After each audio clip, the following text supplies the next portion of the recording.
Génesis 37, José es vendido para ser esclavo. A. Los sueños de José.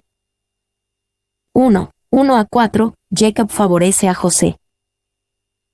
Habitó Jacob en la tierra donde había morado su padre, en la tierra de Canaán.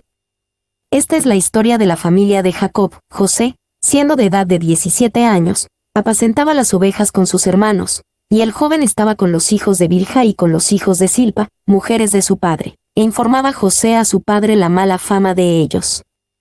Y amaba Israel a José más que a todos sus hijos, porque lo había tenido en su vejez, y le hizo una túnica de diversos colores. Y viendo sus hermanos que su padre lo amaba más que a todos sus hermanos, le aborrecían, y no podían hablarle pacíficamente. A José, siendo de edad de 17 años, así comienza una de las historias de vida más notables de la Biblia y la literatura. Enoc muestra el camino de la fe. Noé muestra la perseverancia de la fe. Abraham muestra la obediencia de la fe. Isaac muestra el poder de la fe. Jacob muestra la disciplina de la fe. José muestra el triunfo de la fe. José nunca se quejó y nunca hizo nada comprometedor. Y, él fue amado y odiado, favorecido y abusado, tentado y confiado, exaltado y humillado. Sin embargo, en ningún momento en la vida de 110 años de José parece no tener los ojos puestos en Dios ni deja de confiar en Él. La adversidad no hizo endurecer su carácter. La prosperidad no lo arruinó. Él era el mismo tanto en privado como en público. Era un hombre verdaderamente grande. Boiz. 2. José también es una imagen muy poderosa de Jesús. B. Y amaba Israel a José más que a todos sus hijos. Jacob, Israel, era el padre de una familia complicada. Con hijos de 4 madres diferentes, todos viviendo y trabajando juntos, había mucha rivalidad y competencia. Pero Jacob tenía un favorito, José, quien fue el hijo de su vejez. Y todos tenemos ideas y sueños acerca de cómo debe ser la familia perfecta. Según la medida de cualquiera, la familia de José tenía muchos problemas. Cuando era joven, su padre Jacob trató de engañar a su abuelo Isaac para que le diera la bendición familiar a él, en lugar de dársela a su hermano gemelo mayor.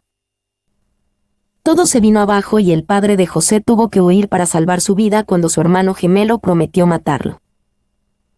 Jacob se fue, más de 200 millas a pie. Él no vio a su padre Isaac por más de 20 años, cuando Isaac estaba casi muerto. No se registra que haya vuelto a ver a su madre otra vez. Jacob encontró un lugar con la familia de su madre, pero su tío lo engañó y lo trató como un esclavo. Jacob se casó con 2 de sus primas, y tomó 2 concubinas, amantes legales. Tuvo 12 hijos y una hija. Había una competencia y un conflicto constante entre los hijos y entre las madres. Fue una gran familia desordenada, pero, aún así, dio a luz a José y promovió el gran plan de Dios para las edades. 2. Puede ser útil recordar que Jesús mismo vino de circunstancias familiares difíciles. Inesperadamente y bajo circunstancias extrañas, su madre se embarazó antes del matrimonio. Sus padres se casaron rápidamente, mucho antes de su anunciada fecha de bodas. Las cosas no parecían estar bien con la familia de su padre en Belén. Cuando Jesús era justamente un chico joven, ellos tuvieron que escapar como refugiados, huyendo por sus vidas. Hicieron un hogar en Nazaret, donde todos supieron acerca del extraño embarazo y el forzoso casamiento. Jesús nunca se casó, algo inusual y quizás, incluso, escandaloso para un rabino de 30 años. Sus propios hermanos no creían en él y lo llamaban loco. Jesús dijo que estar en la familia de Dios era más importante para él que su familia biológica. Jesús puso a su madre al cuidado de uno de sus discípulos, no de uno de sus hermanos. 3. La palabra de Dios para cada uno de nosotros es esta: tu familia arruinada, en el pasado, el presente o el futuro, no significa que Dios te haya abandonado o que alguna nube se haya apoderado de ti y nunca pasará. Dios obra en y a través de familias difíciles y desordenadas. Se informaba José a su padre la mala fama de ellos. José reportó la mala conducta de sus hermanos a su padre. Esto, naturalmente, lo hizo aún menos popular y querido entre sus hermanos. D. Y le hizo una túnica de diversos colores. El favoritismo de Jacob hacia José era evidente para todos, incluso para el propio José y para sus hermanos. Como una muestra externa de esto, él le dio a José una túnica de diversos colores. Esto significaba una posición de favor, una posición principesca y la primogenitura. Era una manera de decir que él era el hijo que recibiría la primogenitura. Y la verdadera idea detrás de la antigua frase en hebreo traducida como túnica de diversos colores, es que se trataba de una túnica que se extendía por todo el cuerpo hasta las muñecas y los tobillos. Esta prenda no era la que llevaba un hombre de trabajo, más bien, era una prenda de vestir para los privilegiados y los que tenían un mayor estatus social. Le aborrecían, y no podían hablarle pacíficamente. El favoritismo de Jacob hacia José era una fuente obvia de conflicto en la familia. Los hermanos, naturalmente, le aborrecían porque el padre lo favorecía. 2, 5-8, el primer sueño de José. Y soñó José un sueño, y lo contó a sus hermanos, y ellos llegaron a aborrecerle más todavía. Y él les dijo, oíd ahora este sueño que he soñado. He aquí que atábamos manojos en medio del campo, y he aquí que mi manojo se levantaba y estaba derecho, y que vuestros manojos estaban alrededor y se inclinaban al mío. Le respondieron sus hermanos, ¿reinarás tú sobre nosotros, o señorearás sobre nosotros? Y le aborrecieron aún más a causa de sus sueños y sus palabras. Soñó José un sueño, y lo contó a sus hermanos, y ellos llegaron a aborrecerle más todavía. En el mejor de los casos, José mostró una gran falta de tacto. Seguramente, él sabía lo mucho que sus hermanos odiaron oír este sueño, donde él estaba por encima de ellos. Y la Biblia nos dice que Dios puede hablarnos a través de sueños, pero no se nos da un libro guía para la interpretación de sueños. Lo más importante de todo es conocer la Biblia para conocer la voz de Dios. Deberíamos esperar que Dios nos hable en la Biblia, y si nos hablara en un sueño, sería inesperado. Oíd ahora este sueño que he soñado. José soñó que sus hermanos estaban en un campo de grano en cosecha, cada uno con una gavilla de tallos de trigo, manojos.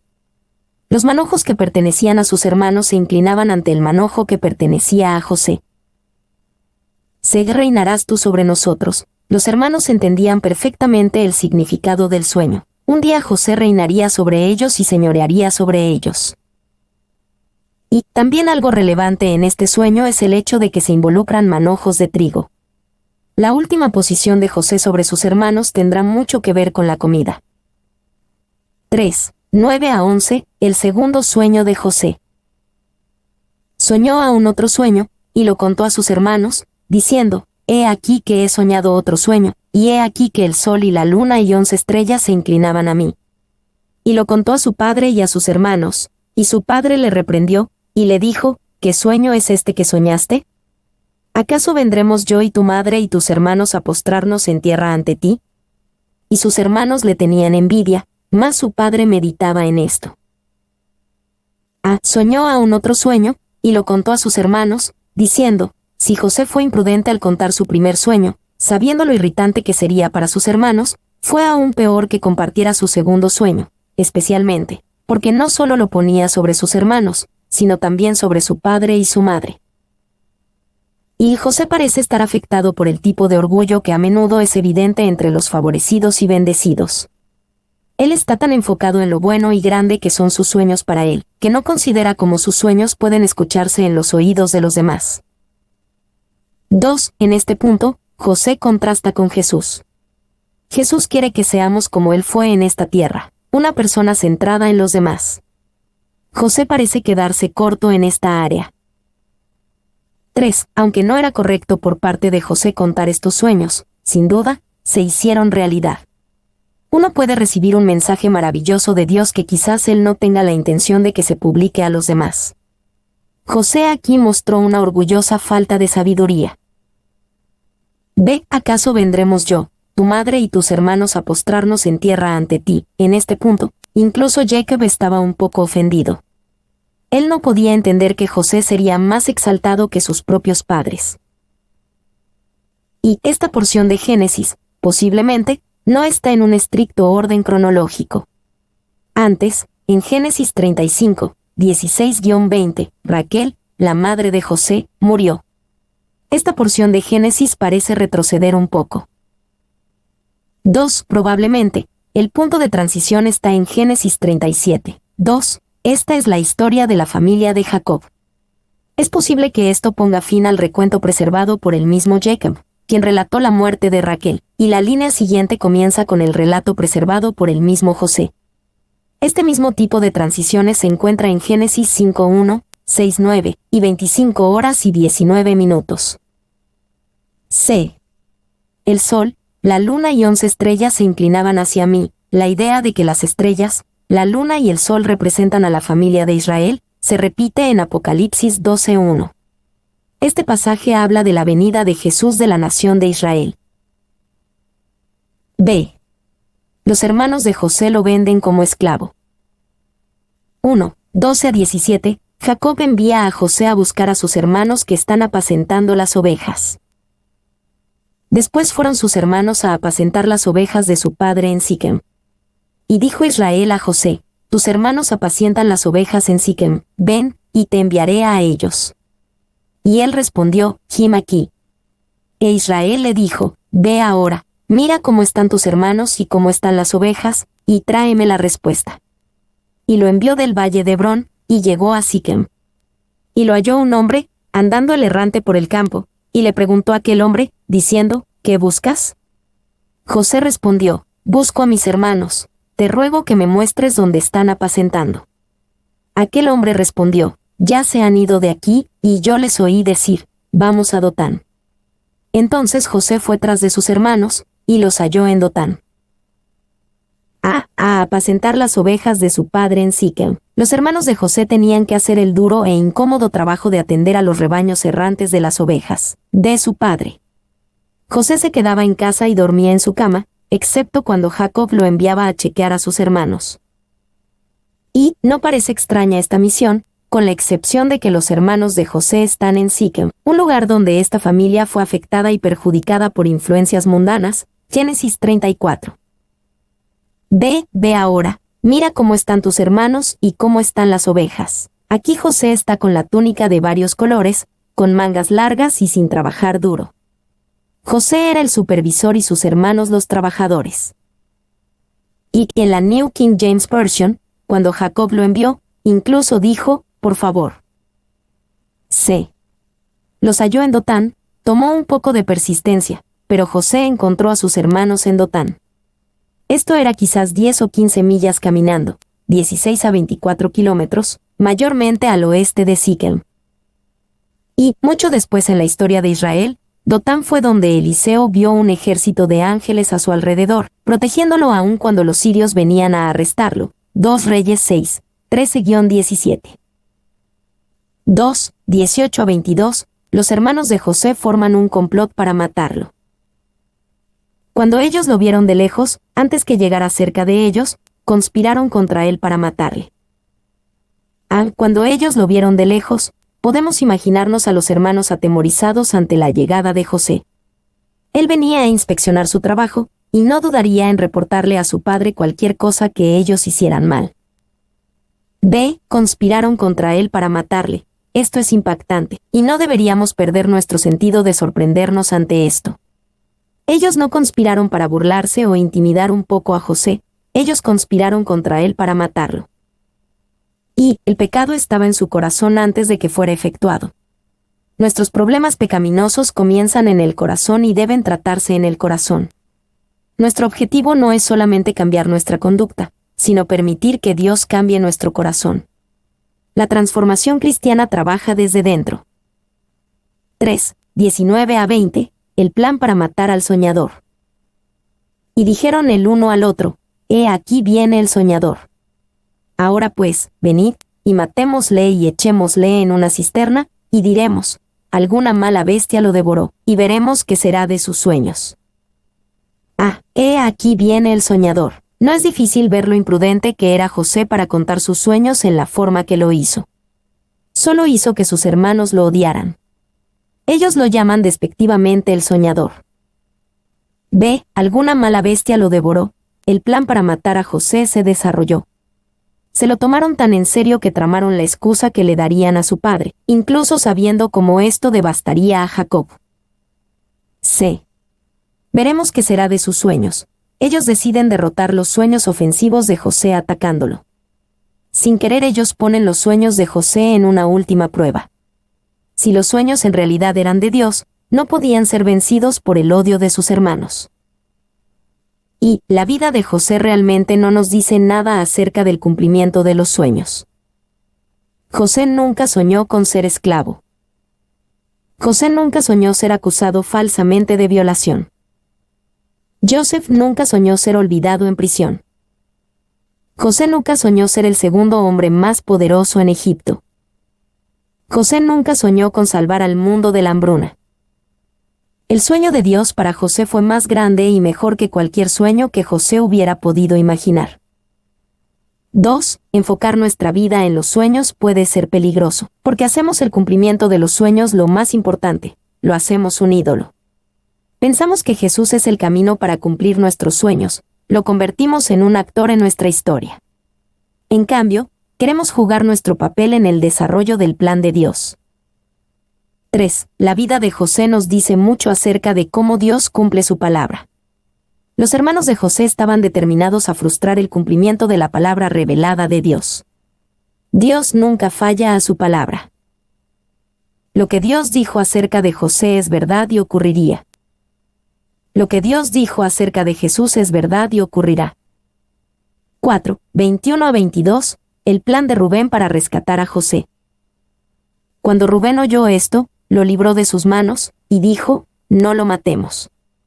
Y les dijo Rubén, no derraméis sangre, echadlo en esta cisterna que está en el desierto, y no pongáis mano en él, por librarlo así de sus manos, para hacerlo volver a su padre. Cuando Rubén oyó esto, lo libró de sus manos, pensamos de los 10 hermanos, dejando un poco fuera a Benjamín, y nos sorprende cómo todos pudieron ser tan malvados. Pero había uno bueno entre los 10. Ellos querían matar primero a José y después lanzarlo en la cisterna. Rubén sugirió lanzarlo primero en la cisterna, y consiguió que los hermanos estuvieran de acuerdo. Y hay algo maravilloso al ver esto de Rubén, porque al principio, Génesis 35, él hizo algo terrible, tuvo sexo con una de las concubinas de su padre, Bilha. Rubén no se definiría solo por lo peor que hizo. B. Por librarlo así de sus manos, para hacerlo volver a su padre. Los otros hermanos tenían un plan y Rubén tenía su plan. Rubén no trató de detener a sus hermanos, él trató de ser más listo que ellos. Y Rubén se podía haber simplemente levantado y dicho, esto está mal. No podemos hacer esto. No lo hizo porque quería hacer lo correcto por José sin rectificar a sus hermanos. Su deseo de ser amable con todo el mundo no fallará en evitar un gran mal. La buena acción que Rubén quería hacer, hacerlo volver a su padre, no sucederá. 5. 23-25a. José es echado en una cisterna.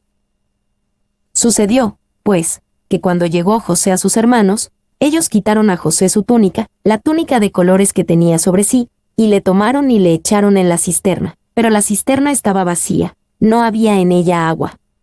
Y se sentaron a comer pan. Ellos quitaron a José su túnica, la túnica de colores que tenía sobre sí. La túnica de colores era la señal de favoritismo del padre. Los hermanos deben haber tenido un placer perverso al arrancársela a José y debía haber sido particularmente doloroso para José que se la arrancaran. Y podemos imaginar esta escena y pensar cómo Jesús fue despojado de todo antes de ser crucificado. Jesús fue a la cruz y José a una cisterna, pero ambos fueron despojados, declarados malditos, y puestos en un lugar del que, aparentemente, nunca podrían rescatarse a sí mismos. 2. Pensamos primero en Jesús, pero también pensamos en la justicia de Dios que viste a cada creyente, y en cómo el enemigo de nuestras almas desea que nos sintamos desnudos, malditos y desvalidos. Nada de esto fue cierto ni para José, ni para Jesús, como tampoco lo es para el creyente hoy. B. Y se sentaron a comer pan. El carácter despiadado de estos hermanos es evidente, Podían comer tranquilamente, con José cerca encerrado en un pozo. Podían sentarse y disfrutar de la comida, mientras que sus corazones estaban decididos a asesinar a su hermano. Y, más tarde, Génesis 42:21 describe la convicción de pecado que ignoraban en este momento. En este pasaje los hermanos, dijo, verdaderamente hemos pecado contra nuestro hermano, pues vimos la angustia de su alma cuando nos rogaba y no lo escuchamos. Por eso ha venido sobre nosotros esta angustia. Cuando José fue echado en el pozo le suplicó a sus hermanos, pero no les hicieron caso a sus gritos, mientras comían. 2. Un físico podría calcular el tiempo exacto para que el grito de José llegara a los oídos de sus hermanos. Pero tuvieron que pasar 22 años para que aquel grito pasara desde sus tímpanos hasta sus corazones. Barnhouse. 6. 25b-27. El plan para vender a José. Y alzando los ojos miraron, y he aquí una compañía de ismaelitas que venía de Galaad, y sus camellos traían aromas, bálsamo y mirra, e iban a llevarlo a Egipto. Entonces Judá dijo a sus hermanos, ¿qué provecho hay en que matemos a nuestro hermano y encubramos su muerte? Venid, y vendámosle a los ismaelitas, y no sea nuestra mano sobre él, porque él es nuestro hermano, nuestra propia carne. Y sus hermanos convinieron con él. He aquí una compañía de ismaelitas, nosotros los llamaríamos comerciantes árabes, la familia que vino de su gran tío Ismael, el otro hijo de Abraham. B. ¿Qué provecho hay en que matemos a nuestro hermano y encubramos su muerte? La única manera de describir a los hermanos es como crueles y fríos. Ellos fueron despiadados con José, con su padre, y se colocaron ellos mismos contra el plan de Dios. Ellos decidieron que, si iban a arruinar tantas vidas, también podrían ganar dinero con ello. Y esto vino de Judá, quien se convirtió en el antecesor del Mesías. Mientras la historia de José se desarrolla, Judá será el hermano más cambiado en corazón y carácter. C. Porque él es nuestro hermano, nuestra propia carne, él es nuestro hermano, así que solo vendámoslo a una vida de esclavitud y digamos a nuestro padre que ha muerto. ¿Qué hermanos? 7. 28. José es vendido como esclavo. Y cuando pasaban los madianitas mercaderes, sacaron ellos a José de la cisterna, y le trajeron arriba, y le vendieron a los ismaelitas por 20 piezas de plata. Y llevaron a José a Egipto. Sacaron ellos a José de la cisterna, y le trajeron arriba, mientras lo sacaron de la cisterna, quizás José sintió que esto era un chiste cruel. Quizás les dijo a sus hermanos lo arrepentido que estaba, y que había aprendido su lección y no actuaría como superior y privilegiado a su alrededor. Y no sabemos si debemos pensar bien de los hermanos de José, ya que decidieron perdonarle la vida o pensar mal de ellos, ya que imaginaron que podían deshacerse de él y hacer un poco de dinero al mismo tiempo. Al parecer, consideran que su hermano solo tenía un valor de 20 piezas de plata. B. Y le vendieron a los ismaelitas por 20 piezas de plata. Si José tuvo esperanzas cuando lo sacaron de la cisterna, toda esperanza se desvaneció cuando vio a los ismaelitas y el intercambio de monedas.